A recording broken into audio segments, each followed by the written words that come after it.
ኮሎኔል ደመቀ ዘውዱ የሂውማን ራይትስ ሰዎችን ሪፖርት ከእውነት የራቀና ወገንተኛ በማለት አጣጣለ። በአማራ ክልል ስር የተመሰረተው የወልቃይት ጠገዴ ሰቲት ሁመራ ዞን ምክትል አስተዳዳሪ ኮሎኔል ደመቀ ዘውዱ በትግራይ ተወላጅ ላይ አድሏዊ አሰራር ተዘርግቷል መባሉን አስተባብለዋል። ዓለም አቀፋዊ የሰብአዊ መብት ተሟጋች ሂውማን ራይትስ ዎች ረቡዕ ሚያዝያ 14 2018 ዓ.ም ባወጣው ሪፖርት የአማራና ትግራይ ክልሎች በሚወዛገቡባቸው አካባቢዎች የሚገኙ ተወላጆች መታወቂያ እንዳያገኙና ፈቃድ ሳይኖራቸው ጉዞ እንዳያደርጉ የሚከለክሉ አድሏዊ አሰራሮች ተዘርግተዋል በማለት ከሷል። የወልቃይት ጠገዴ ሰቲት ሁመራ ዞን ምክትል አስተዳዳሪ ኮሎኔል ደመቀ ዘውዱ ከቢቢሲ ጋር ባረጉት አጭር ቆይታ ሪፖርቱን ከእውነት የራቀና ወገንተኛ ሲሉ አጣጥለውታል። የመብት ተሟጋች ድርጅቱ በኮሎኔል ደመቀ ላይ ማዕቀብ እንዲጣልባቸው መጠየቁን በሚመለከት ሲመልሱ እኔ ወንጀለኛ አይደለሁም ብለዋል። እኛ እዚህ ወልቃይት ጠገዴ ሰቲት ሁመራ አስተዳደር የትግራይ ሰዎችን በማንነታቸው የሚገፋ አስተዳደር የለንም ያሉት ኮሎኔል ደመቀ ሂውማን ራይትስ ዎች ከዚህ በፊት እኛን ለመወንጀል ሞክሮ እንደነበር እናውቃለን ሲሉ ለቢቢሲ ምላሻቸውን ሰጥተዋል። ዓለም አቀፉ ሰብአዊ መብት ተሟጋች ተቋም የአማራና ትግራይ ክልል ይግባኛል ጥያቄ በሚያነሱባቸው አካባቢዎች ይፈጽማሉ ስላላቸው ጥሰቶችም ሪፖርት ያዘጋጀው ስፍራው ላይ የሚገኝና ከወራት በፊት የተሰደዱ 40 ነዋሪዎችን አነጋግሮ መሆኑን ገልጿል።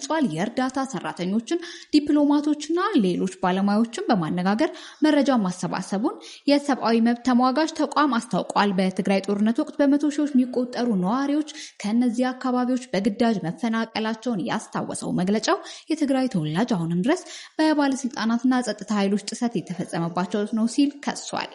ታዲያ በዚህም ኮሎኔል ደመቀ በበኩላቸው እኛ እንደነርሱ አድርገን አይደለም የያዝናቸው፣ እንደ ማንኛውም ሰው መታወቂያም ፋይዳ የሚያወጡ ብለን ፈቅደናል። ከዚህ ውጪ እኛ ፋይዳ አልተሰጠንም ብሎ ወደኛ የመጣ አቤቱታ የለም ብለዋል። ኮሎኔሉ ሪፖርት ላይ የቀረበውን መረጃ ህወሓት የሰጣቸው ሪፖርትና የአካባቢውን ስም ለማጥፋት በዓለም አቀፍ ገጽታውን ለማበላሸት ፈልገው የሚሰሩት ካልሆነ ይህ እውነት ላይ የተመሰረተ ነው አልልም ሲሉ በምላሹ ተችተዋል። በሂውማን ራይቶች የአንድ ወገን ደጋፊ መስል ሪፖርት ማዘናቸውንም ገልጸዋል።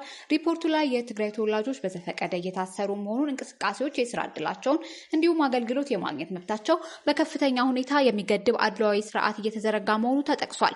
በአካባቢዎቹ የሚኖሩ የትግራይ ተወላጆች ከከተማቸው ለቀው ለመሄድ ከዞን አስተዳደሩ ጊዜያዊ ፈቃድ ማግኘት እንዳለባቸው ባደረገው ክትትል እንደደረሰበት ተቋሙ ገልጿል። ቢቢሲ የትግራይ ክልል ተወላጅ ላይ ይደርሳል ስለተባለው አድሏዊ አሰራር የጠየቃቸው የወልቃይት ጠገዴ ሰቲት ሁመራ ዞን ምክትል አስተዳዳሪ የትግራይ ሰዎች በመሆናቸው ያገለልናቸው ነገር የለም ሲሉ አስተባብለዋል። በአካባቢው የሚኖር የትግራይ ተወላጅ እንደ ማንኛውም ሰው አገልግሎቶችን እየተጠቀሙ መሆኑንም ዘርዝረዋል። ሪፖርቱ በአካባቢው አሁን ያለውን ሁኔታ አያንጸባርቅም ያሉት አስተዳዳሪው ሂውማን ራይትስ ዎች በጉዳዩ ላይ እርሳቸውንም ሆነ አስተዳደራቸውን አለማነጋገሩን ጠቅሰዋል። የሰብአዊ መብት ተቋም በበኩሉ በክትትሉ የደረሰባቸውን ግኝቶች ለኢትዮጵያ መንግስት አቅርቦ ምላሽ አለማግኘቱ በሪፖርቱ አስፍሯል። ሂውማን ራይትስ ዎች አነጋገርኳቸው ያላቸው ነዋሪዎች ትክክለኛ መሆናቸውን ማረጋገጥ አለበት ያሉት ኮሎኔል ደመቀ የትግራይ ተወላጆችም በመንግስት ተቋማት እንደ ማንኛውም ነዋሪ አገልግሎቶችን እንደሚያገኙ፣ በአካባቢው በሚኖሩበት ወቅትም እንደ ማንኛውም ነዋሪ በሰላም እንዲንቀሳቀሱ እያደረግን ነው ብለዋል። ሂውማን ራይትስ ዎች በሰኔ 2015 ዓ.ም ባወጣው ሪፖርት በምዕራብ ትግራይ በትግራይ ተወላጅ ላይ የሚፈጸም ማሰቃያቶች፣ ስርዓትና የመንቀሳቀስ ገደብን ጨምሮ ማንነትን መሰረት ያደረጉ ወንጀሎች እንዲፈጸሙ አዘዋል ወይም መርተዋል በማለት በስም ጠቅሷቸዋል። ሌላኛው ዓለም አቀፍ ሰብአዊ መብት ተሟጋች አምነስቲ ኢንተርናሽናል በአካባቢው የዘር ማጽዳትና በሰብአዊ ላይ የተፈጸመ ወንጀል እንደተከናወነ በገለጸበት ሚያዝያ 2015 ዓ.ም ሪፖርት ላይ በስም ተጠቅሰዋል።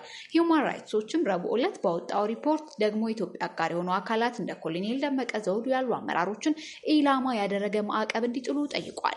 ኮሎኔሉ ለዚህ ምላሽ ሲሰጡ ስቀው እኔ እነዚህን ከትግራይ ሰዎች ውጪ ናቸው አለልም። እነዚህ ህወሓት ከትናንት በየቦታው ያስቀመጣቸው በስመ ሂውማን ራይትስ ዎች ተቋሙን ተጠቅመው የሚያራምዱት የራሳቸው የፖለቲካ ፍላጎት ለማስተግበር ካልሆነ እኔን የሚመለከት ነው ብዬ አላስብም ብለዋል።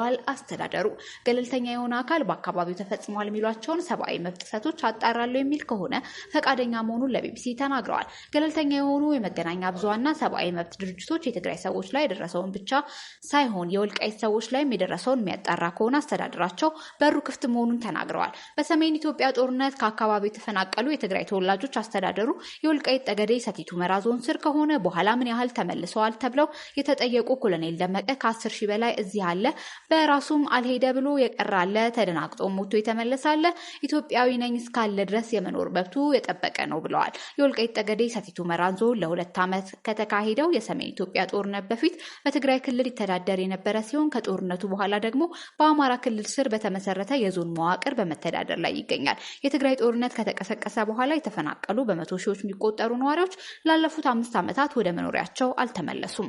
ጋዜጠኛው ኢመደበኛ ማቆያ ውስጥ እንደሚገኝ አሳታሚው ገለጸ። ከአንድ ሳምንት በፊት ሲቪል ልብስ በለበሱ ሰዎች ከመስሪያ ቤቶች የተወሰደው የአዲስ ስታንዳርድ ዲጂታል መጽሔት ማኔጂንግ ዳይሬክተር በሚሊዮን በየነ የተያዘው በደህንነት ኃይሎች መሆኑንና አዲስ አበባ በሚገኝ ስውር የማቆያ ቦታ ውስጥ እንደሚገኝ አሳታሚው አስታውቋል። ባለፈው ሳምንት ረቡዕ ዕለት ከተወሰደው ጊዜ አንስቶ በማን እንደተያዘና ያለበት ሳይታወቅ የቆየው ጋዜጠኛ ሚሊዮን በመንግስት በእስር ላይ መሆኑ እንደተረጋገጠ የአዲስ ስታንዳርድ አሳታሚ የሆነው ጃኬን የህትመት ስራ ኃላፊ የተወሰነ የግል ማህበር ገልጿል። አሳታሚ ትናንት ረቡዕ ሚያዝያ 14 2018 ዓ.ም ምሽት ያወጣው መግለጫ እንደሚያስረዳው አሁንም ቢሆን ጋዜጠኛው ቤተሰቡ፣ የስራ ባልደረቦቹና የህግ አማካሪዎች ሊያነጋግሩት አልቻሉም። ባለፈው ሳምንት ለጥያቄ ትፈልጋለህ ጋዜጠኛ ሚሊዮን የወሰዱት ማክስ ያደረጉ ሰዎች እንደሆነና በድንገት ካሜራ የተቀረጸ ቪዲዮ ላይ ግለሰቦቹ ድርጊቱን በታቀደ በተደራጀ መልኩ ሲፈጽሙ መታየቱን አሳታሚው በወቅቱ ባወጣው መግለጫ ጠቅሶ ነበር። ስለ ጋዜጠኛው መወሰድ ጥያቄ የቀረበላቸው አዲስ አበባ ፖሊስና ፌዴራል ፖሊስ በቁጥጥራቸው ስር እንዳልሆነ መግለጻቸውን የአዲስ ስታንዳርድ ዋና አዘጋጅ ዮናስ ከድር ለቢቢሲ ተናግሮ ነበር። ሁኔታው ቤተሰብ ላይ ጭንቀት መፍጠሩን ገልጿል። አሳታሚው ትናንት ባወጣው መግለጫ ጋዜጠኛው ያለበትን ለማወቅ ላለፈው 1 ሳምንት ካደረግነው ያለሰለሰ ፍለጋ መደረጉን አስታውቋል። በተደረገው ክትትል ጋዜጠኛ ሚሊዮን የተወሰደው በደህንነት ኃይሎች እንደሆነ እንዲሁም በአዲስ አበባ በግልጽ ባልታወቀ ስውር የማቆያ ቦታ እንደሚገኝ መረጋገጡን ገልጿል። መግለጫው ቤተሰቡ፣ የስራ ባልደረቦቹ እንዲሁም የህግ አማካሪዎቹ ሊጠይቁትም ሆነ ሊያነጋግሩት አልቻሉም።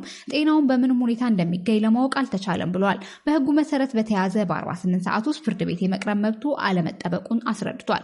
እንዲህ አይነቱም በህግ የተከለከሉ መሰረታዊ መብቶችን የሚሰጥ ድርጊቶች አጥብቆ እንደሚኮንን የገለጸው አሳታሚው ጋዜጠኛ ሚሊዮን የሚገኝበት ቦታ በአስቸኳይ እንዲገለጽ ጠይቋል።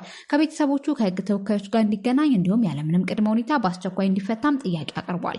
ዓለም አቀፉ የጋዜጠኞች መብት ተሟጋች ሲፒጄ ባለፈው ሳምንት ባወጣው መግለጫ የኢትዮጵያ ባለስልጣን ሚሊዮን በየነ ማን እንደወሰደው በአፋጣኝ ማረጋገጥ፣ መለቀቁን ማረጋገጥና ተጠያቂዎች ለፍርድ ማቅረብ እንዳለባቸው አሳስቦ ነበር። የማኔጂንግ ኤዲተር መጥፋት አዲስ ስታንዳርድ ላይ እያጋጠመ ያሉ ችግሮች አዲስ ምዕራፍ መሆኑንም የጋዜጠኛ መብት ተሟጋች ገልጾ ነበር።